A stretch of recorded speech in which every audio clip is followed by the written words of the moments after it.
Hello. So here's a question I get asked all the time. Can my PMDD be cured?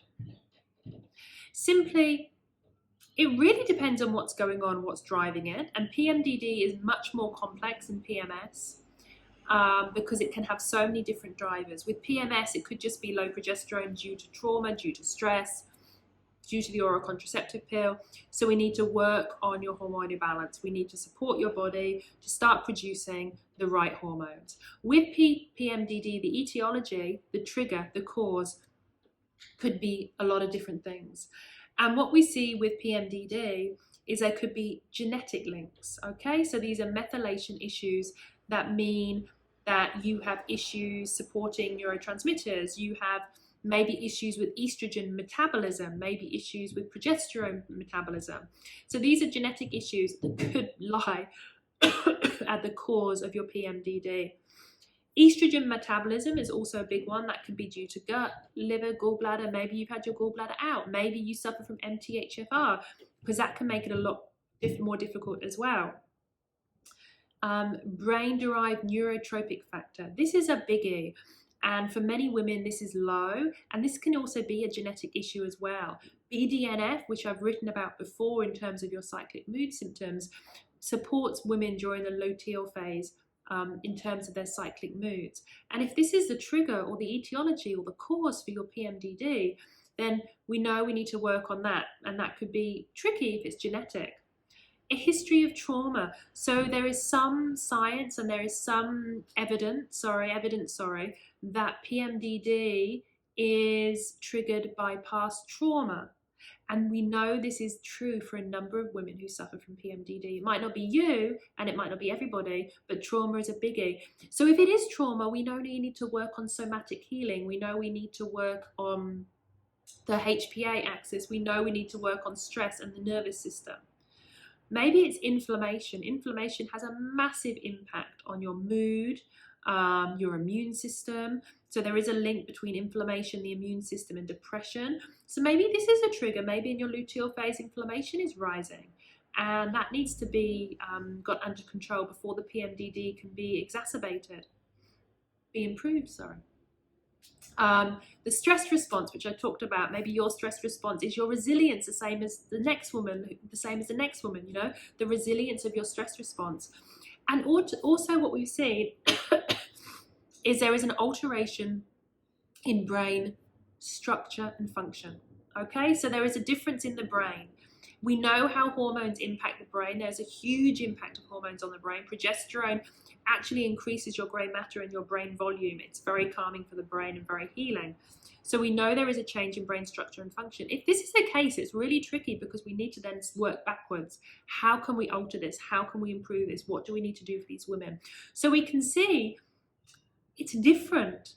PMDD has a different method, etiology, reason for many different women. PMDD, women suffer from PMDD. It's about 10% of the population, up to about 10% of the population, and a lot go undiagnosed, a lot go misdiagnosed, bipolar, depression, schizophrenia, when really we're looking at this hormonal component in the luteal phase.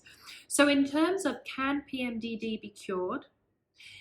If it's as simple as a hormone imbalance, we can cure some aspects of it. But really what we need to do is we need to minimize these hormone fluctuations, okay? So the progesterone and the estrogen. So we need to test hormones. We need to do the Dutch test. We need to see what's going on with the hormones. We then need to make sure once we've minimized the fluctuations, we've got your detox pathways working nicely. For the estrogen, we're metabolites, we're detoxing all of these. The progesterone metabolites as well, we need to make sure that they're being regulated. We need to also look at your neurotransmitters, so we can test the neurotransmitters, the serotonin, the dopamine. We can also do genetic testing, methylation, to see if the methylation is an issue for you. And we need to restore these neurotransmitters. Make sure that you're utilizing serotonin. Make sure that the sensitivity is there to it and that your body is reaping the rewards of this wonderful neurotransmitter. We also need to look at your stress response, you know, the trauma, use somatic healing. To support the stress response. Make sure your resilience is there. So we might do this through herbs, through lifestyle, all of these different things. And finally, we look at diet and nutrition to support the inflammation. We make sure maybe histamine is a driver, so we'll reduce histamine. If inflammation is a massive driver, we'll reduce oils in the diet, sugars in the diet, all of these things. So there is so much we can do to take the symptoms away. But unfortunately, in terms of curing, because there are so many drivers, we can take the symptoms away and maybe you won't have symptoms for the rest of your life. But in terms of curing, we don't like to say cure because things can re-trigger. A new trauma could re-trigger. Starting to eat something in your diet that doesn't work could re-trigger. Being exposed to mold and having mast cell illness could re-trigger. So there is so much we can do, and if you do have PMDD, I would encourage you to seek out support for your symptoms, because as you can see, we can go through so many things. In the way I work with my clients, we go through 12 different steps. So we go through methylation, which is a genetics. We go through diet. We look at your adrenals and your nervous system. We look at zinc and we look at pyrroles. We look at somatic healing. We look at metabolism and your thyroid. All of these things, these 12 components, all feed into getting rid of these symptoms, supporting your system, and hopefully ridding yourself of PMDD each cycle, or at least reducing the symptoms so they're not so bad that you have to have days off work or you're breaking up with your partner. And so that's how I work with it. And I know that in terms of curing, we can't really say cure, but we can get your symptoms, we can lessen your symptoms, we can support you so that you are living a fantastic life and you are able to live life to its fullest without having to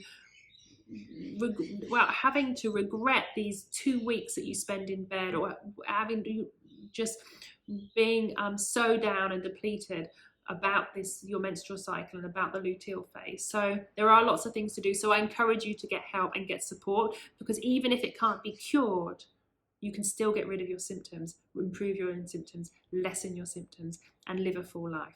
So that's all from me today. Thank you. Bye-bye.